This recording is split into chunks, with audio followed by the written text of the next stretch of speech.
In the Middle Ages, the night was not merely a pause of darkness, a moment for bodies exhausted by fieldwork, endless wars, or the daily struggle for survival to find respite.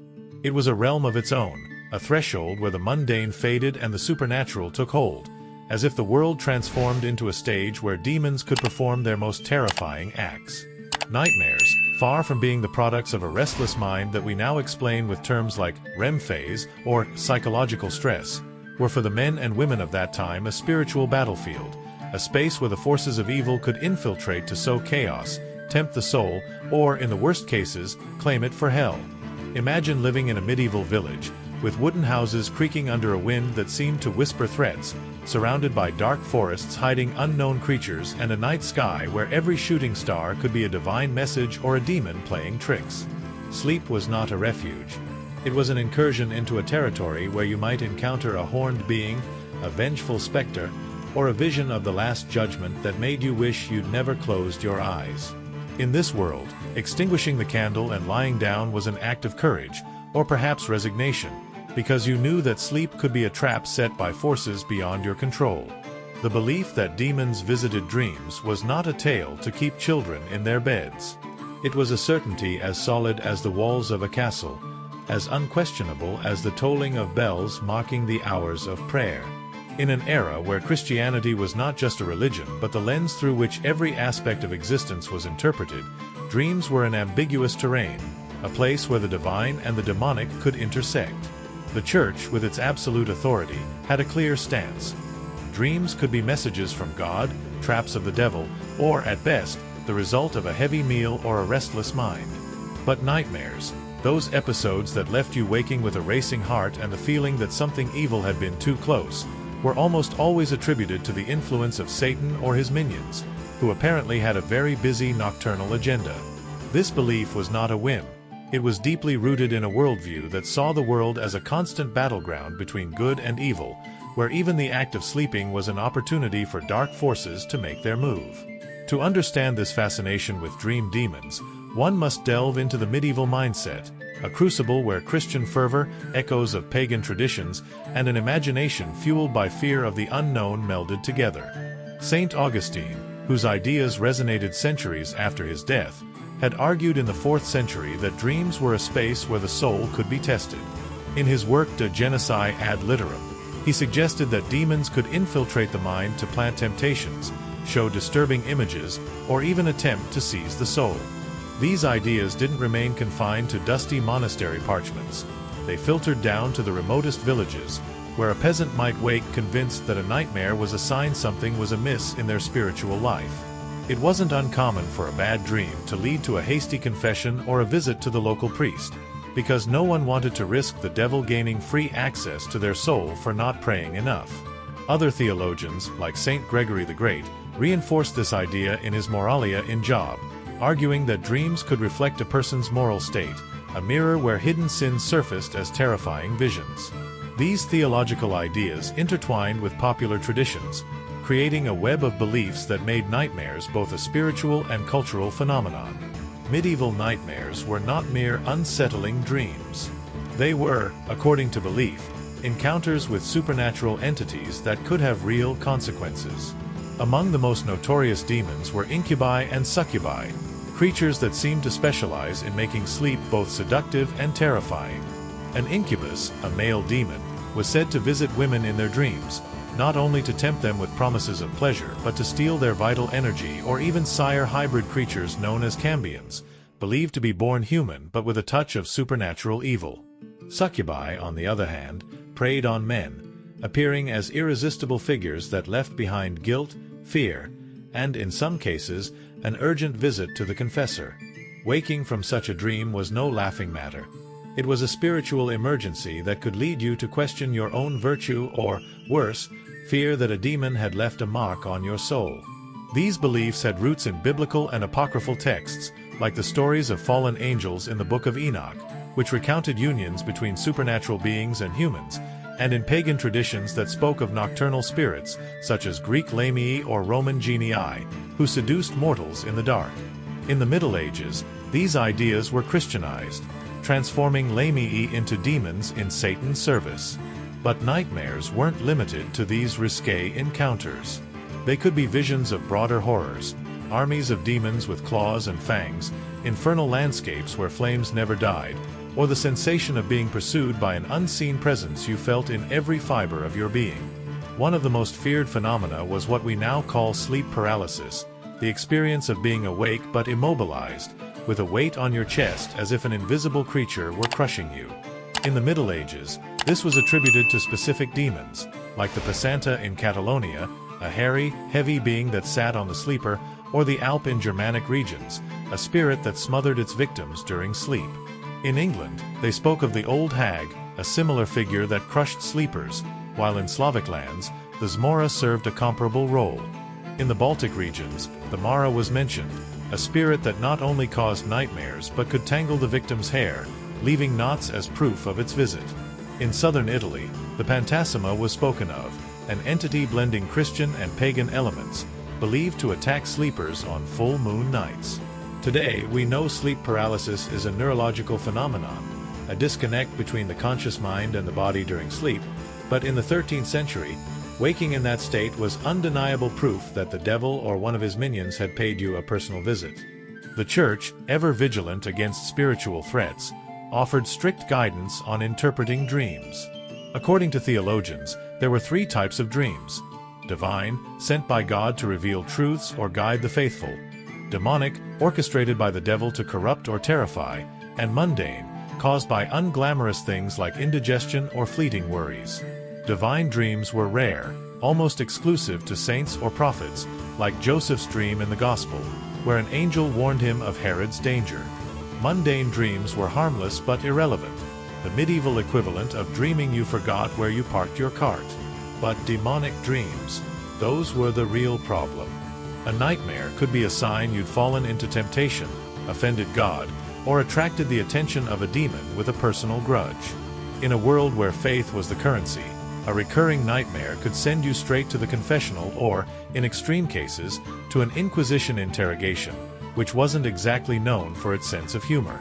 Texts like the Decretum of Gratian, a 12th century compilation of canon law, included references to dreams as possible signs of supernatural intervention, reinforcing the idea that nightmares were to be taken seriously.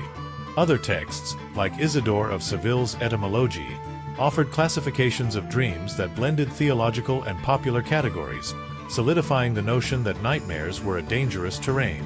To protect against these nocturnal visits, medieval people developed a repertoire of rituals and amulets combining devotion, ingenuity, and a good dose of desperation. Sleeping with a cross under the pillow was common, as if the devil would recoil from a piece of blessed wood. Bedtime prayers were essential, with specific formulas like the Pater Noster or Ave Maria recited with the seriousness of a spell. In some regions, herbs like rosemary, garlic, or St. John's wort were used, not for their scent but for their supposed ability to repel evil spirits. In Celtic lands, stones inscribed with protective symbols, like crosses or Christianized runes, were used, while in Germanic regions, some hung mistletoe or hawthorn branches to ward off spirits. In southern France, it was believed that placing a mirror near the bed could trap demons, distracted by their own reflection. In Spain, particularly in Castile, saint medals like those of Saint Benedict, known for his power against evil, were common. Others opted for more creative measures, like drawing salt circles around the bed, hanging horseshoes on doors, or even sleeping with a knife under the mattress, as demons apparently had a particular aversion to iron. In Northern Europe, it was believed that church bells, rung at dusk, had the power to drive away demons, and many villages relied on this ritual to feel safe at night. If all else failed, the local priest could be summoned to bless the house or, in extreme cases, perform an exorcism. Because nothing said, "restful night," like a priest sprinkling holy water and shouting in Latin he barely understood. Nightmares also found their place in medieval culture, seeping into art, literature, and stories told by the fire.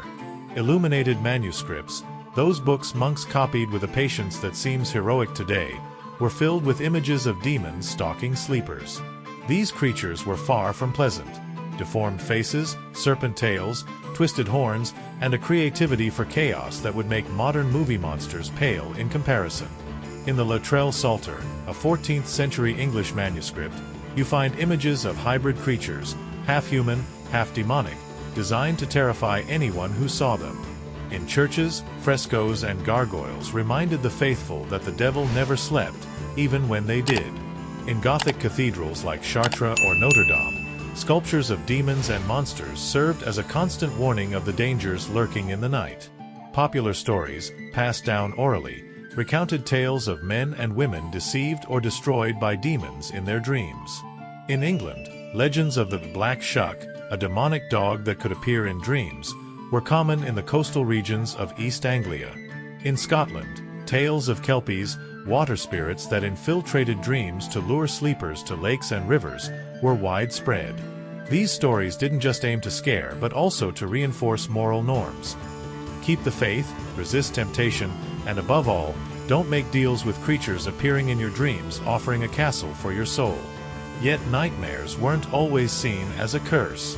For mystics and saints, they could be an opportunity for spiritual growth. Figures like Saint Teresa of Avila or Saint John of the Cross, who lived at the dawn of the early modern period but inherited the medieval mindset, saw turbulent dreams as trials sent by God to strengthen faith.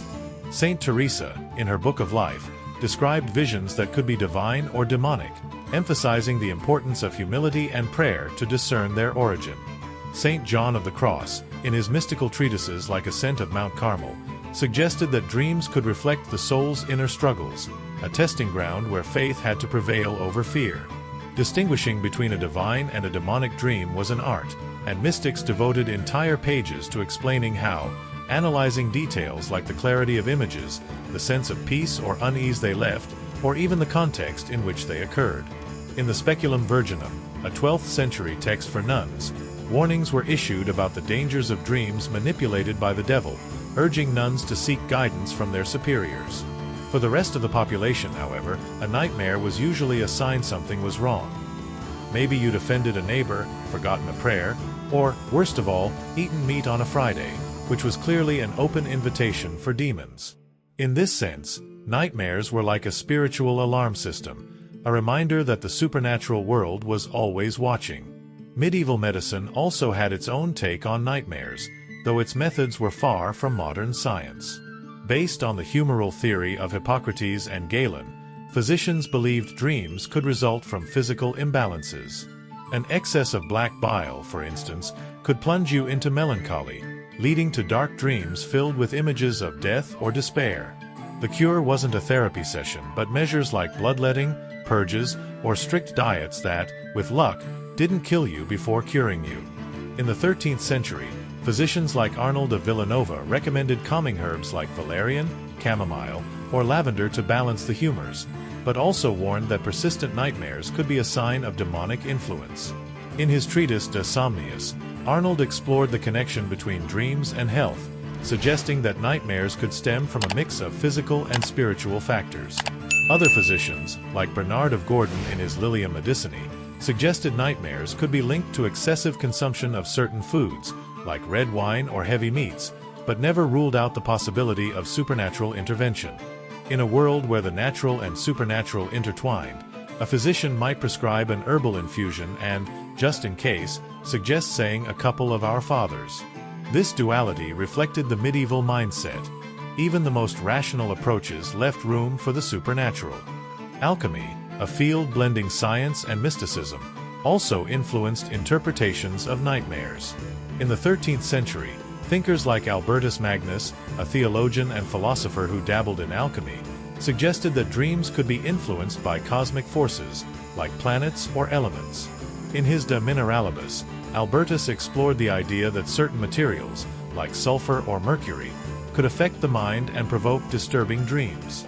Medieval alchemists, seeking to transform metals and achieve spiritual enlightenment, often saw dreams as a channel for cosmic messages but also as a terrain where demons could interfere. In courts where alchemy was patronized, like that of Frederick II in Sicily, dreams were sometimes interpreted as alchemical visions but also as warnings of malevolent forces seeking to sabotage the alchemist's work. This connection between alchemy and dreams shows how medieval nightmares were not only a religious phenomenon but also a reflection of efforts to understand the natural and supernatural world. Nightmares also mirrored the collective fears of the era. The Middle Ages was a place where life hung by a thread. Wars, famines, and epidemics like the Black Death, which decimated entire populations in the 14th century, left a deep mark on the imagination. Dreams of piled bodies, rivers of blood, or demons collecting souls weren't just nightmares. They were echoes of a world where death was a constant neighbor. The Black Death, in particular, intensified these visions, with accounts of dreams where the dead walked or demons marked the living for the final judgment. In chronicles of the time, like those of Giovanni Boccaccio in his Decameron, there are references to apocalyptic dreams reflecting the collective trauma of the plague. In Florence, where the plague hit especially hard, survivors told of dreams where angels and demons battled for the souls of the dying, a reflection of the era's spiritual uncertainty. In Siena, cathedral frescoes depicted scenes of death and judgment, inspired partly by the collective dreams of a devastated population. Even nobles, protected by their castles and armies, weren't free from these fears. Their nightmares might include visions of betrayals, poisonings, or divine punishments, reflections of a world where power was as fragile as life itself. In rural communities, nightmares could become a collective event. In a village where everyone knew each other, a disturbing dream didn't stay private. If someone woke screaming in the night, the next day the entire village might be discussing whether it was the devil, a vengeful spirit, or the result of a poorly cooked turnip soup. Recurring nightmares, in particular, could spark suspicion. A woman who dreamed repeatedly of an incubus might be seen as a potential witch, someone who, knowingly or not, had opened the door to the demonic. In the late Middle Ages, as the witch hunts intensified, dreams became evidence in trials.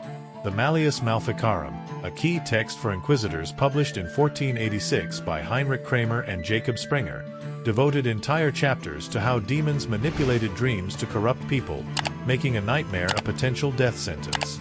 This book, which became a guide for witch persecution, argued that women were especially susceptible to incubi due to their supposed moral weakness, an idea reflecting the era's misogynistic attitudes. In regions like Germany or Switzerland, witchcraft trials often included testimonies of dreams, where the accused confessed to demonic visits, often under pressure or torture. Yet not all medieval people lived in constant terror. In taverns, amid laughter and sour beer, people sometimes shared their dreams with a touch of humor. A farmer might recount how he dreamed a demon offered him a sack of gold, only to wake and find his cow still wasn't giving milk. These stories lightened the mood but never fully erased the undercurrent of fear. Because even in jest, the possibility that a demon was listening was always there. In cities, where life was somewhat more cosmopolitan, dreams could be a topic of debate among the educated, who read treatises like Artemidorus's Onira Critica, a 2nd century text still influential in the Middle Ages. This treatise offered psychological and symbolic interpretations of dreams but also left room for supernatural influences, an ambiguity that resonated with the medieval mindset. In universities like Bologna or Paris, scholars debated the causes of dreams, citing both Artemidorus and Christian theologians in an attempt to reconcile reason with faith. In monasteries, dreams held a special place. Monks, dedicated to a life of prayer and contemplation, analyzed their dreams with the meticulousness of a scribe copying a manuscript. A vivid dream might be recorded, discussed with the abbot, or even interpreted as a prophetic vision. But caution was key. A misinterpreted dream could be a devil's trap. Experienced monks developed techniques to distinguish between divine and demonic dreams, a process requiring both introspection and faith. In the Rule of Saint Benedict, which governed monastic life, monks were urged to be vigilant against temptations, including those that could come in dreams. In some cases, a nightmare could lead to severe penances, like prolonged fasts or long nights of prayer, because no one wanted to risk the devil having the last word. Nunneries, meanwhile, were especially prone to interpreting dreams as spiritual messages, though nuns also faced the risk of being accused of succumbing to demonic temptations if their dreams were too vivid or disturbing. Nightmares also played a role in moral education. Preachers used dreams as examples in their sermons, recounting stories of sinners who, after ignoring the church's warnings, were tormented by visions of demons or hell. These stories didn't just aim to scare, but to reinforce social and religious norms. If you dreamed of something sinful, it was best to confess immediately, because silence could invite demons to return with greater force. In this sense, nightmares were a tool of social control, a reminder that even in your dreams, you were under the gaze of God and the community. Preachers like Bernardine of Siena in Italy or Vincent Ferrer in Spain were particularly skilled at using nightmare tales to illustrate the dangers of disobedience or lack of faith. In their sermons, they told of villagers who, after ignoring a warning dream, suffered misfortunes like a lost harvest or the death of a loved one, reinforcing the idea that dreams were messages not to be ignored. In regions where these preachers held sway, like Tuscany or Aragon, local churches often organized nighttime vigils to protect the community from demonic influences, especially on significant dates like All Saints' Eve. Medieval art, with its taste for the macabre, also captured the essence of nightmares. Church frescoes depicted scenes of hell, with demons prodding sinners or dragging them into boiling cauldrons. Gargoyles, with their grotesque faces, were a constant warning that evil was always near.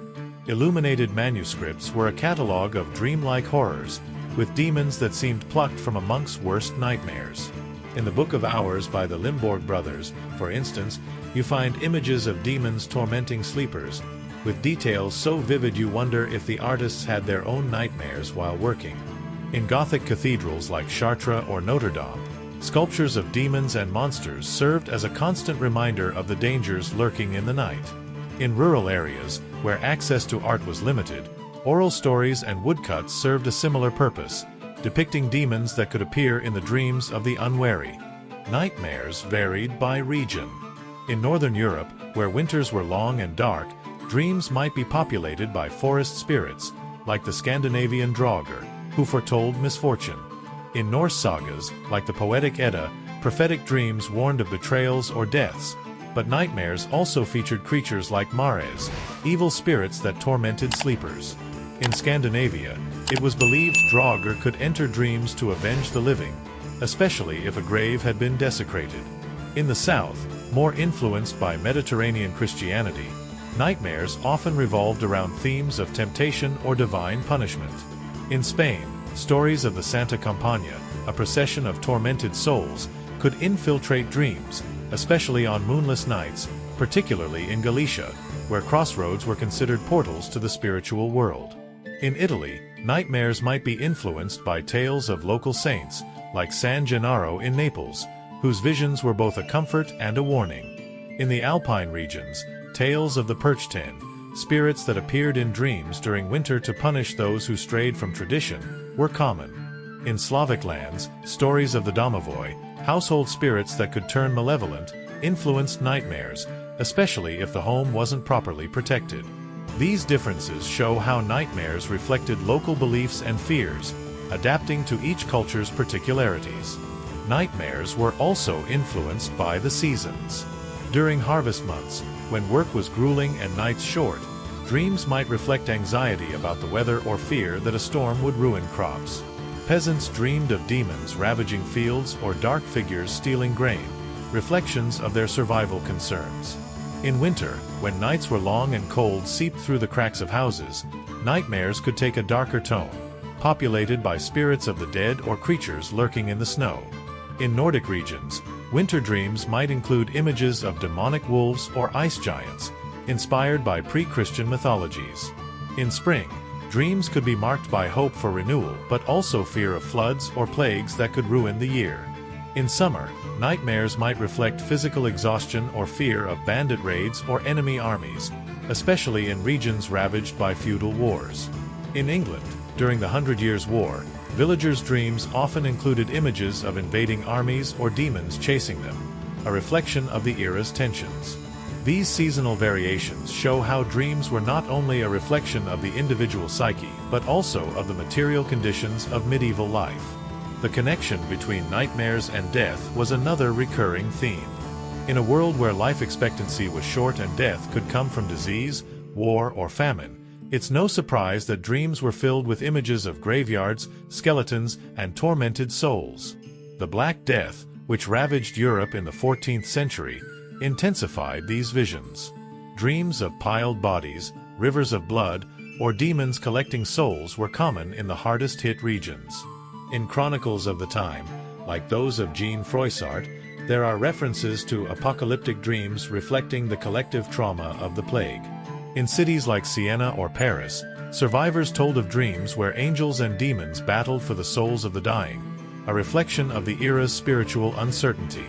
In rural areas, where the plague struck less frequently but with equal devastation, nightmares might include images of empty villages or hooded figures marking the doors of the doomed. These nightmares were not just a reflection of fear, but a way to process the uncertainty of a world where no one was sure they'd survive the next winter. Nightmares also played a role in the daily lives of women, who often bore the brunt of supernatural accusations. The figure of the incubus, in particular, put women in an especially vulnerable position. A risque dream could be interpreted as a sign they'd succumb to demonic temptation, leading to accusations of witchcraft or immorality.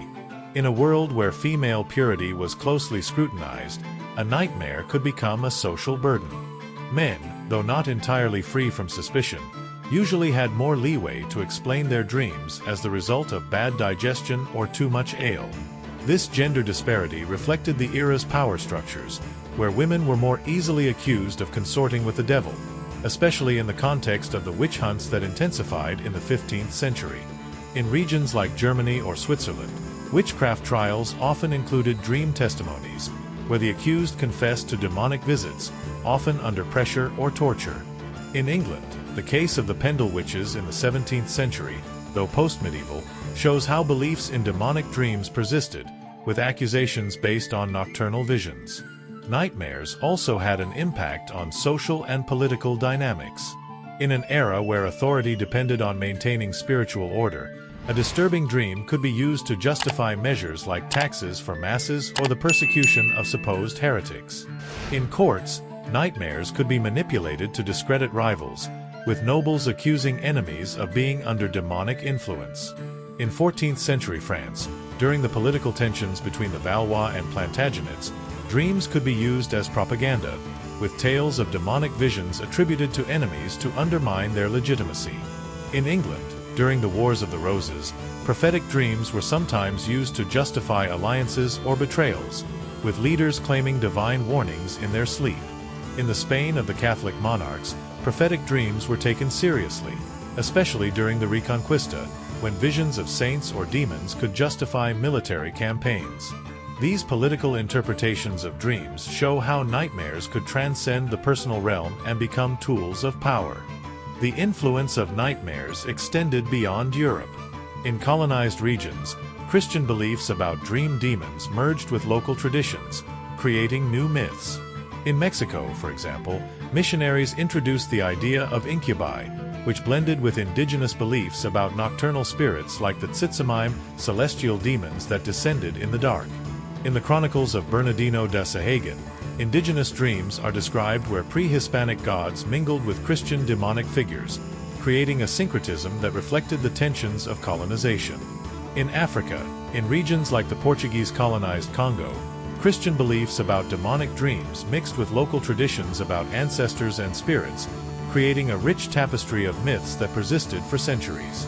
In the Caribbean, beliefs about duppy, malevolent spirits that could appear in dreams combined African and Christian elements, showing how medieval nightmares left a mark on colonized cultures. In the Philippines, colonized by the Spanish, beliefs about aswang, creatures that could infiltrate dreams, reflected a fusion of indigenous myths and Christian demonology. The Crusades also influenced medieval nightmares. Crusaders, traveling to the Holy Land facing unfamiliar enemies and cultures, often returned with stories of disturbing dreams they attributed to demons or the influence of infidels. In Crusade chronicles, like those of Fulcher of Chartres, there are accounts of dreams where crusaders saw visions of angels guiding them or demons tempting them to desert. In the First Crusade, for example, the prophetic dreams of Peter the Hermit were used to motivate crusaders, while soldiers' nightmares often reflected fears of defeat or betrayal. These nightmares reflected not only spiritual fears but also the cultural tensions of an encounter between different worlds. Crusaders often interpreted their dreams as signs of divine will, but also as warnings of the dangers of a world they perceived as hostile and full of malevolent forces. As the Middle Ages drew to a close, ideas about nightmares began to transform, though the change was slow and fraught with contradictions. The Renaissance, with its emphasis on reason and science, brought new ways of understanding dreams. Thinkers like Marsilio Ficino and later Descartes began exploring the idea that dreams could be products of the human mind, not necessarily supernatural forces.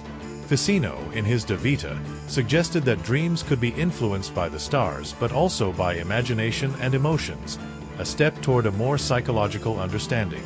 In his Theologia Platonica, Ficino argued that the human mind could create dreamlike images that seemed supernatural, an idea that challenged medieval orthodoxy. However, these ideas were slow to reach the masses. In villages, belief in dream demons remained strong, fueled by preachers who saw any attempt to rationalize dreams as a gateway to atheism. Even in the 16th century, when the printing press began spreading new ideas, dream treatises continued to blend nascent science with medieval mysticism. In Pietro Pomponazzi's De Incantationibus, a Renaissance philosopher, the possibility that dreams were a product of the mind was explored, but without entirely dismissing supernatural influence, showing the slow transition to a more rational understanding. The legacy of medieval nightmares didn't fade with the Renaissance. In literature, works like Marlowe's Faustus, written in the late 16th century, reflected the persistence of beliefs about demons tempting mortals, often in dreams. In art, painters like Hieronymus Bosch continued depicting dreamlike worlds filled with demons and horrors, inspired by medieval visions of hell. In his Garden of Earthly Delights, images of demonic creatures and infernal landscapes evoked the nightmares that terrified medieval people. In Rogier van der Weyden's Last Judgment, the figures of the damned reflect fears of divine punishment that could manifest in dreams. Even in popular culture, stories of nocturnal demons persisted, evolving over time to include new fears, like vampires or ghosts in the early modern period. In some rural regions of Europe, like the Carpathians or the Alps, medieval beliefs about dream demons survived into the 19th century, passed down through folktales and oral traditions. Medieval nightmares also left a mark on how later societies understood sleep and the mind. The idea that dreams could reflect a person's moral or spiritual state influenced early psychology treatises, like those of late scholastics who sought to reconcile faith with reason. In the 17th century, philosophers like Thomas Hobbes began questioning the supernatural nature of dreams, but even they acknowledged the power of dream imagery to shape human behavior. In his Leviathan, Hobbes suggested that dreams were often the result of daytime thoughts, an idea that anticipated modern theories of the unconscious. In the 18th century, thinkers like John Locke continued this line, arguing that dreams were a product of the mind, though influenced by the individual's experiences and emotions. In this sense, medieval nightmares were a precursor to modern ideas about the unconscious mind, though wrapped in a language of demons and angels.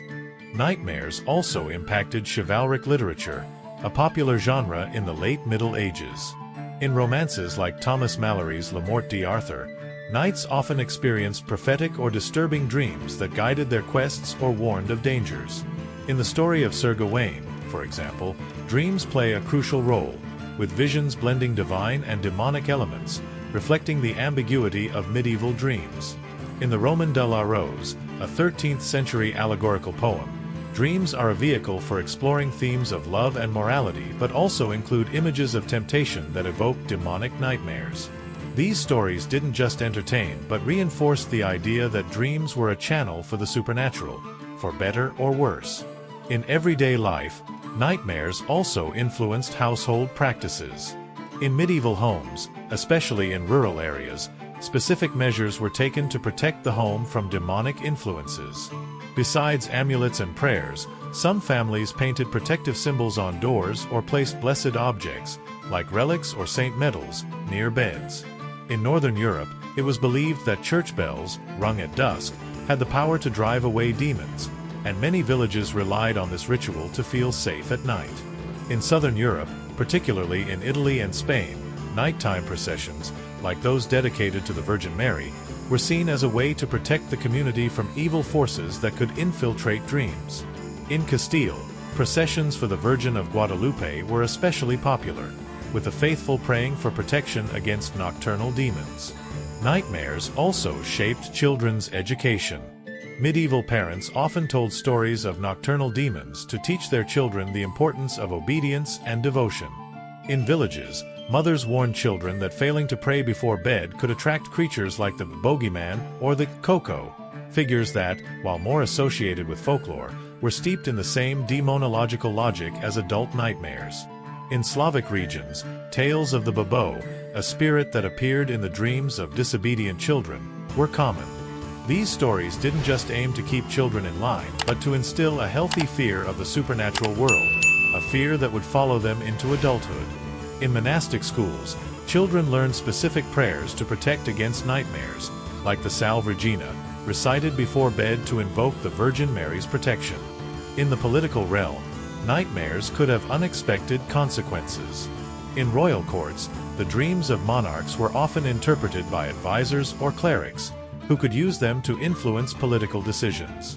In the England of Henry II, the king's dreams were sometimes recorded by chroniclers like Roger of Hoveden, who recounted visions that could be interpreted as divine warnings or demonic traps.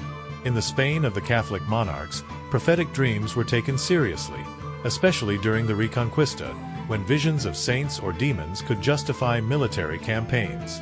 In the case of Queen Isabella, it said she had dreams she interpreted as divine signs to continue the fight against the Muslims in Granada, though these stories were often amplified by chroniclers to bolster her image as a pious queen.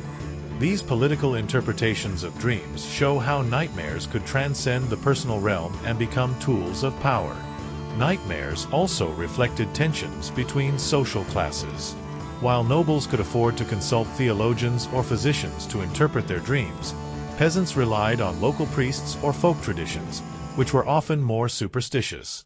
In cities, merchants and artisans, with access to more resources, could acquire amulets or prayer books to protect against nightmares, while in villages, protective methods were more rudimentary, like using herbs or drawing symbols on doors. In courts, dreams were sometimes recorded in chronicles, as in the case of Charles IV of France's court, where the king's dreams were interpreted by astrologers and theologians. This disparity reflected the inequalities of medieval society, where access to knowledge and spiritual protection was determined by wealth and status. Ultimately, medieval nightmares were far more than bad dreams. They were a window into a society living on the edge, where faith and fear were two sides of the same coin. The demons that visited dreams weren't just products of imagination, but reflections of a world where the rational and irrational danced a constant waltz. Each nightmare was a story, a warning, a lesson. And though we can now explain them with science, the intensity of those beliefs reminds us that, even today, the night remains a place where the unknown can feel very, very real. So the next time you wake with a racing heart, think of the medievals, who didn't blame their brains but a demon with a peculiar sense of humor.